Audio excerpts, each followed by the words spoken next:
Hello all, Bigg Boss season 18 day 43 43வது நாள் Sunday என்னெல்லாம் நடந்ததுன்னு சொல்லிட்டு பார்க்கலாம். எபிசோட் ஸ்டார்டிங்லேயே வந்து சல்மான் ஷஹாத்தை கூப்பிட்டுட்டு நீங்கள் மேட்ச்சில் வந்து ரொம்ப எக்ஸலண்டாமே, அப்போ இந்த வீட்டில் எத்தனை பேர் இருக்காங்கன்னு கேட்டாங்க. ஸோ 14 பேருன்னு சொன்னாங்க. சரி, 14 பேருக்கு எத்தனை காது இருக்குதுன்னு கேட்டபோது 14 பேருக்கு 28 காது. ஸோ சல்மானே வந்து சர்ப்ரைஸ் பரவாயில்லையே, நீங்கள் வந்து நல்லா தான் பண்ணுறீங்க மேத்ஸ் அப்படின்னு சொல்லிட்டு. ஆனால் இந்த வீட்டில் வந்து 28 காது இல்லை, இன்னொரு காது இருக்குது எக்ஸ்ட்ரா. இந்த வீட்டு சுவருக்கு கூட காது இருக்குது, அது நீங்கள் மறந்துட்டீங்களா அப்படின்னு கேட்குறாங்க. ஸோ கார்டன் ஏரியாவுக்கு போங்க, அங்கே வந்து ஒரு காது மாதிரி ஒரு செட்டப் பண்ணி வச்சுருக்காங்க.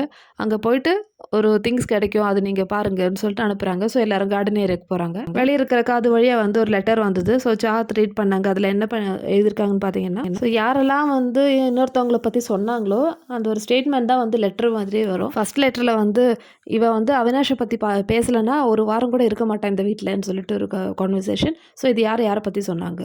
சாஹத் கரெக்டாக வந்து கண்டுபிடிச்சிட்டாங்க. விவின் தான் சொன்னார். ஸோ சல்மான் சொல்லியிருக்காரு, ஆமாம் கரெக்டான ஆன்சர். ஸோ விவின் வந்து அங்கே ஒரு சின்னதாக ஒரு ஜூஸ் இருக்கும், ரொம்ப கசப்பான ஜூஸ், அது குடிக்கணும். ஸோ அடுத்தது வந்து ஸ்ருதிகாவை கூப்பிட்றாங்க. ஸ்ருதிகா கிட்டே இருக்கிற லெட்டரில் என்ன எழுதியிருக்காங்கன்னா, அவள் எல்லாத்துக்குமே வந்து நடுவில் வருவாள், அவளுக்கு வந்து பிரெயினே கிடையாது, அதனால தான் வந்து இது மாதிரி நான்சென்ஸ் திங்ஸ்லாம் வந்து சொல்கிறான்னு சொல்லிட்டு ஒரு ஸ்டேட்மெண்ட். ஸோ ஸ்ருதிகா கரெக்டாக கெஸ் பண்ணிட்டாங்க, இது வந்து ரஜித் தான் சொல்லியிருப்பாருன்னு சொல்லிட்டு. ஸோ ஸ்ருதிகா சொன்னது கரெக்ட் தான். ரஜித் வந்து விஜய் கிட்ட சொன்ன வேர்டு இது. நெக்ஸ்ட்டு கரண் வந்தார். கரண் கிடைச்ச லெட்டர் பார்த்தீங்கன்னா ஸ்ருதிகா எழுதுனது தான். ஸோ ஸ்ருதிகா சொல்கிறாங்க இது மாதிரி சிம்மை பற்றி தான். சிம் வந்து கரனுக்கு டிசர்விங்கே கிடையாது, அவர் வந்து சீனியர், எதுக்காக இந்த மாதிரி லவ் பண்ணுற மாதிரி இருக்காரு அப்படின்னு சொல்லிட்டு ஒரு விஷயம்.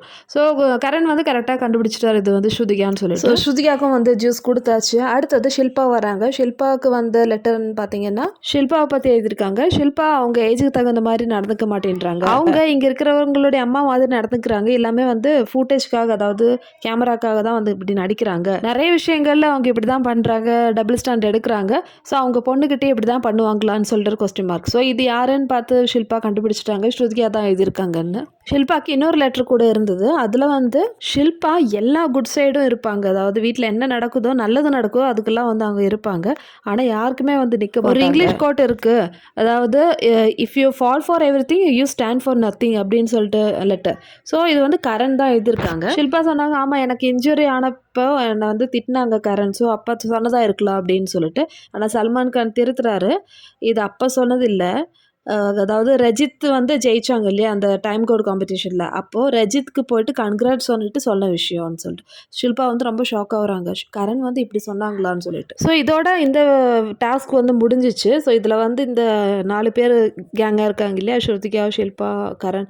ஸோ இவங்களை வந்து குழப்பி விட்டுட்டாங்க. அதுதான் வந்து இந்த டாஸ்கோட லட்சியம்னு சொல்லலாம். இது முடிஞ்சு அவினாஷ் கேங்கெல்லாம் வந்து இதை பற்றி தான் பேசிகிட்டு இருக்காங்க. கரண் எப்படி அப்படி சொல்லலாம், ஸ்ருதிகா வந்து எப்போவுமே வந்து ஷில்பாவை ஏதாவது சொல்கிறது வழக்கம்தான், ஆனால் கரண் எப்படி சொல்லலாம் அப்படின்னு சொல்லிட்டு இவங்க எல்லாருமே வந்து டிஸ்கஸ் பண்ணிட்டு இருக்காங்க.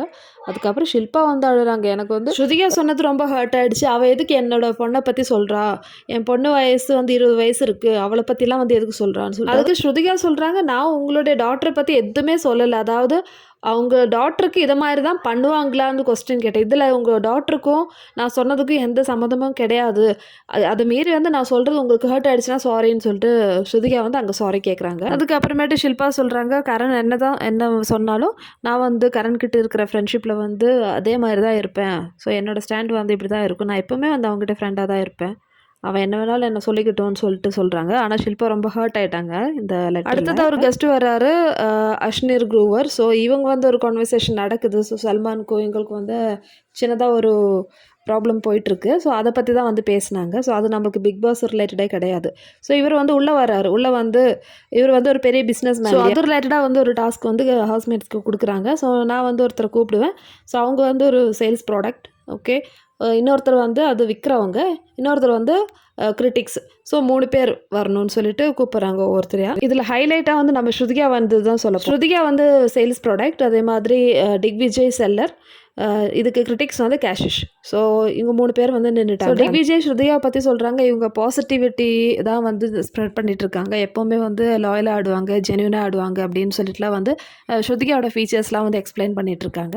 ஆனால் கேஷிஷ்க்கு வந்து கிடைச்ச சான்ஸ் விடுவாங்களா? கேஷிஷ் ஸ்ருதிகாவை பற்றி சூரத் நோட் சீரத்துன்னு சொல்லிட்டு ஒரு வேர்டு எழுதிட்டு எக்ஸ்பிளைன் பண்ணுறாங்க. அதாவது அவங்க பார்க்குறதுக்கு அழகாக இருக்காங்க, ஆனால் அவங்க மற்றவங்க பின்னாடி வந்து பேசுவாங்க, அதே மாதிரி லாயல்ட்டினா என்னன்னே தெரியாது, ஸோ எப்போவுமே வந்து பேக் ஸ்டாப் பண்ணுவாங்கன்னு சொல்லிட்டு சொல்லிட்டு இஷ்டத்துக்கு வந்து அடித்து பேசினே இருந்தாங்க. அதுக்கு திக்விஜய் நல்லா தான் பதில் சொல்கிறாங்க. ஸோ ஸ்ருதிகா வந்து மற்றவங்களை எப்போவுமே வந்து தரைக்குறைவாக பேசுகிறதே கிடையாது. ஸோ அவங்க எப்போவுமே வந்து உண்மையாக தான் பேசுவாங்க, ஹானஸ்டியாக இருப்பாங்கன்னு சொல்லிட்டு நல்ல விதமாக தான் ஸ்ருதிகாவை பற்றி நேற்று பேசினாங்க. கடைசியில் எல்லாத்துக்கும் சேர்த்து ஒரு மறுபடியும் வந்து ஸ்ருதிகா கொடுத்தாங்க பாருங்கள். ஸோ அதுதான் வந்து செம ஹைலைட்டு. ஸோ ஸ்ருதிகா சொல்கிறாங்க, இவங்க வந்து சீரத்தை பற்றி பேசுகிறாங்க. அதாவது சீரத்துனா மனசு. ஸோ மனசை பற்றி யார் பேசுகிறாங்க பாருங்கள். அதாவது ஒரு ஷோவில் இருந்து அவங்களுடைய பர்சனல் இதுக்காக இன்னொருத்தரை விட்டு கொடுத்துட்டு 10 லட்சம் ரூபாய் எடுத்துகிட்டு போனவங்க தானே நீன்னு சொல்லிட்டு கேஷிஷை வந்து போட்டு கொடுத்துட்டாங்க. கேஷிஷும் திக்விஜயும் வந்து பார்ட்டிசிபேட் பண்ண ஸ்பாட் வில்லா ப்ரோக்ராமில் வந்து செமிஃபைனலில் கேஷிஷ் வந்து எனக்கு 10 லட்சம் வேணும்னு சொல்லிட்டு மணி எடுத்துகிட்டு போயிட்டேன். நீ வந்து உன்னோட செல்ஃபிஷ்காக மணி தான் முக்கியம்னு சொல்லிட்டு 10 லட்சம் கிடச்சிதுன்னு சொல்லிட்டு எடுத்துன்னு போயிட்டேன். ஆனால் உன் கூட இருந்த விஜயோட கனவை பற்றி நீ நினைக்கவே இல்லை. மற்றவங்கள பற்றி நினைக்காம எப்போவுமே வந்து நீ உன்னை பற்றி நினைச்சதுனால தான் வந்து அந்த ஷோவில் வந்து ஃபினாலேக்கு போக முடியல. ஸோ உன்னால் விஜயம் வந்து எஃபெக்ட் ஆகிட்டார். ஸோ அதெல்லாம் வந்து பெருசாக எடுத்துக்காமல் இங்கே வந்து நீ வந்து என்ன சொல்கிறியான்னு சொல்லிட்டு ஸ்ருதிகா செம்ம சூப்பராக வந்து பதில் சொன்னாங்க. இந்த டிபேட்டில் யார் ஜெயிச்சாங்கன்னா திக்விஜய் சைடு தான் ஜெயிச்சாங்கன்னு சொல்லிட்டு ரிசல்ட் சொல்லிட்டு வந்த கெஸ்ட் வந்து கிளம்பிட்டாரு. அதுக்கப்புறமேட்டு ஸ்ருதிகா வர்சஸ் கேஷிஷ் சண்டை தான் இருந்தது. கேஷிஷ் வந்து அது எப்படி என்னோட பர்சனல் திங் நீ வந்து இங்கே எடுத்துன்னு வரலான்னு சொல்லிட்டு. ஸோ ஸ்ருதிகா சொல்கிறாங்க, பர்சனல் திங் வந்து நீ தான் சொன்ன, நான் ஃபஸ்ட்டு சொல்ல. நீ வந்து எல்லோரும் இருக்கிற டைமில் நான் இந்த மாதிரி ஷோவில் இருந்து அங்கேருந்து கிட் பண்ணேன் இந்த மாதிரின்னு சொல்லிட்டு எல்லா ஸ்டோரியும் நீ தான் சொன்னேன். நீ சொல்லாமல் எனக்கு எப்படி தெரிஞ்சிருக்கும்? ஸோ நீ சொன்ன விஷயம் அப்படியே நான் சொன்னேன். நான் வந்து நீ சொல்லாத ஒரு விஷயத்தை போய் நான் வந்து இந்த ஹவுஸ்மேட்ஸ்க்கு நான் சொல்லவே இல்லை அப்படின்னு சொல்லிட்டு ஸ்ருதிகா பதில் சொல்கிறாங்க.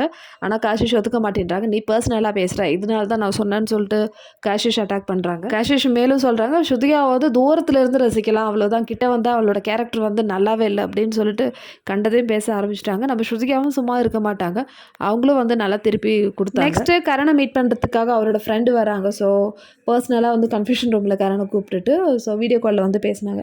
இந்த மாதிரி கரண், நீ வந்து என்ன இந்த மாதிரி நல்லாவே ப்ளே பண்ணுறது இல்லையே, நீ இதுக்கு முன்னாடி வந்து நல்லா தானே இருப்ப, வெளியே இருக்கிற கரண் மாதிரி இல்லை உள்ள, நீ ஏன் இப்படி இருக்க, நீ எதுக்கு வந்து ஃப்ரெண்ட்ஸ் சர்க்கிளில் மாட்டின்னு இருக்க, உன்னோட கேமை நீ விளையாட வேண்டியதானு சொல்லிட்டு அவரோட ஃப்ரெண்டு வந்து அப்படியே கரணோட கேமை பற்றி சொல்லிட்டு இருந்தாரு. அது மட்டும் இல்லை, நீ எதுக்கு ஷில்பா வந்து ரொம்ப கேர் பண்ணுற, ஷில்பா உன்னை ஃப்ரெண்டாக நினச்சிருந்தா அந்த டைம் கோட் டாஸ்க் இருந்தது இல்லையா விவின்க்கும் கரண்ட்க்கும், அதில் வந்து விவினை வந்து டைம் கோடாக ஆக்கியிருக்க மாட்டாங்க.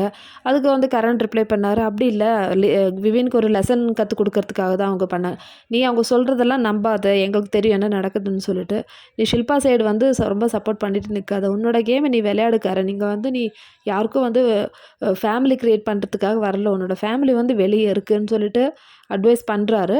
இனிமேலாவது நல்லா கேம் விளையாடு சொல்கிறாங்க. சரின்னு சொல்லிட்டு கரண் உள்ள போகிறாங்க. ஸோ அதுக்கப்புறமேட்டு ஈஷாவோட அம்மா வராங்க. ஸோ ஈஷாவோட அம்மா வந்துட்டும் வந்து நீ வந்து கேம்ஸு நல்லா தான் ஆடுற, ஆனால் ஃப்ரெண்ட்ஸ்க்காக நிற்கிறது கொஞ்சம் கம்மி பண்ணு, உன்னோட இண்டிவிஜுவாலிட்டி வெளியே எடுத்துகிட்டு வரணும்னு சொல்கிறாங்க. ஸோ ஈஷா சொல்கிறாங்க, நானும் அவினாஷ்லாம் ஃப்ரெண்டு தானே, அதில் இருக்கிற ஏதாவது உங்களுக்கு கன்ஃபியூஷன் இருக்கான்னு கேட்கும்போது, அதில் கன்ஃபியூஷன்லாம் கிடையாது, பட் உன்னோட கேம் நீ ஆடு, ஆலிஸும் வந்து நல்ல பொண்ணு தான், ஆனால் எல்லாருமே வந்து இங்கே அவங்களோட இதுக்கு தான் வந்திருக்காங்க, நீ ரொம்ப ஃப்ரெண்ட் சர்க்கிள்னு சொல்லிட்டு போகாமல் நீ இண்டிவிஜுவலிட்டியாக ஆடு ஈஷாவோட அம்மா சொல்கிறாங்க. ஸோ ஆக மொத்தத்தில் நீங்கள் வந்து நீங்களாவே இல்லை ஃப்ரெண்ட்ஸ் சர்க்கிளில் மாட்டிக்கிட்டு இருக்கீங்க, வெளியே வாங்கன்னு சொல்லிட்டு தான் வந்து அட்வைஸ் பண்ணுறேன். அடுத்தது பிக் பாஸ் கண்டஸ்டன்ஸ் எல்லாமே வந்து கார்டனில் உட்கார வச்சுட்டு இந்த வாரம் யார் வெளியே போக போகிறாங்கன்னு தெரியுமான்னு கேட்கும்போது எல்லோரும் சைலண்ட்டாக இருக்காங்க. சரி, இந்த வாரம் யார் வெளியே போகிறாங்கன்னு பார்த்தீங்கன்னா யாருமே இல்லைன்னு சொல்லிட்டு சொல்கிறாங்க. அது கேட்ட உடனே எல்லாருக்கும் செம்ம ஹாப்பி. ஷில்பாலாம் வந்து தேங்க்யூ பிக் பாஸ், இது வந்து என்னோடய பெஸ்ட்டு பர்த்டே கிஃப்ட், அவங்களோட பர்த்டே வருது அந்த வீக்கில், அதனால் அவங்க ஃப்ரெண்ட்ஸ்லாம் போகக்கூடாதுன்னு சொல்லிட்டு முன்னாடியே வந்து பேசின்னு இருந்தாங்க. ஸோ ஷில்பா வந்து தேங்க்ஸ் சொல்கிறாங்க பிக் பாஸ்க்கு, இந்த வாரம் எவிக்ஷன் இல்லாததுக்கு ரொம்ப நன்றி அப்படிலாம் சொல்லிட்டு. இருந்தாலும் இந்த ஷில்பா இருக்காங்களே டபுள் ஸ்டாண்டுன்னு சும்மா சொல்கிறாங்க. சும்கிட்ட வந்து கரணா எப்போவுமே வந்து ஃப்ரெண்ட்ஸாக தான் நினைப்பா அப்படின்னு சொல்கிறாங்க. இன்னொரு சைடில் போய்ட்டு விவின் கிட்ட போய்ட்டு ஏன் கரண் அப்படி சொன்னால் எனக்கு ரொம்ப ஹர்ட்டிங்காக இருக்குது அப்படின்னு சொல்லிட்டு விவின் கிட்ட உட்காந்து அழுதுட்ருக்காங்க. அதுக்கு விவின் பதில் சொல்கிறாரு, இந்த கேம் இப்படி தான் தெரியும் இல்லையா, ஸோ எப்போவுமே வந்து மற்றவங்களை அட்டாக் பண்ணுறது தான் இந்த கேமு, ஸோ அதுக்கு ஏற்ற மாதிரி நீங்கள் ப்ரிப்பேர் ஆகணும் அப்படின்லாம் சொல்லிட்டு சும்மா அட்வைஸ் பண்ணுறாங்க. ஆனால் விவின்க்கும் தெரியும் ஷில்பா என்ன பண்ணுறாங்கன்னு சொல்லிட்டு. ஆனால் இந்த அவினாஷ் கேங்க் வந்து எவிக்ஷன் இல்லைன்னு சொன்னது பிடிக்கவே இல்லை. ஸோ இவர் வந்து கேங் கிட்ட பேசிகிட்ருக்காங்க, சரி அந்த டீம்லேருந்து யாராவது ஒருத்தர் வெளியே போயிருக்கணும் அப்படின்னு சொல்கிறாங்க. ஸோ அட்லீஸ்ட் கரண் போயிருந்தால் நல்லாயிருக்கும்னு சொல்லிட்டு ஈஷாலாம் சொல்கிறாங்க. அவினாஷ் சொல்கிறாங்க, யார் போனாலும் பரவாயில்ல, அந்த டீம்லேருந்து யாராவது ஒருத்தர் வந்து வெளியே போய் அந்த டீம் உடையணும் அப்படின்னு சொல்லிட்டு பேசிகிட்ருக்காங்க. ஸோ இந்த டீமில் தான் வந்து நம்ம ஸ்ருதிகா வந்து மனம் திறந்து போய் பேச போனாங்க. ஸோ அன்றைக்கி நைட்டு கரண் ஷில்பாலாம் வந்து வந்து பேசிகிட்டு இருக்காங்க. இங்கே வந்து லவ் பண்ண என்ன பிரச்சனை அப்படின்னு சொல்லிட்டு பேசிகிட்டு இருக்காங்க. ஸோ இதோட எபிசோட் முடியுது மக்களே. ஸோ இந்த வாரம் வந்து நல்லா தான் போயிடுச்சு. கண்டஸ்டன்ஸை வந்து நல்லா குமுறுனாங்க. அதே மாதிரி கொடுக்குற அட்வைஸ்லாம் வந்து வீட்டுக்காரங்கெல்லாம் வந்து கொடுத்தாங்க. ஸோ பிரச்சனையை உருவாக்குறதுக்காகவே வந்து சில டாஸ்க்லாம் கொடுத்துருந்தாங்க பிக் பாஸ் இந்த 2 நாளில்.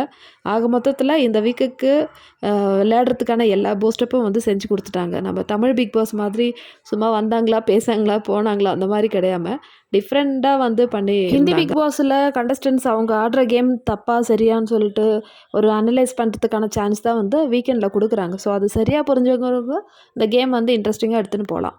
ஸோ அவ்வளோதான் மக்களே. இந்த வீடியோ பிடிச்சிருந்தா என்னோட சேனல் லைக் பண்ணுங்கள், ஷேர் பண்ணுங்கள், சப்ஸ்கிரைப் பண்ணுங்கள். இதே மாதிரி பிக் பாஸ் அப்டேட்டோட அடுத்த வீடியோவில் பார்க்கலாம்.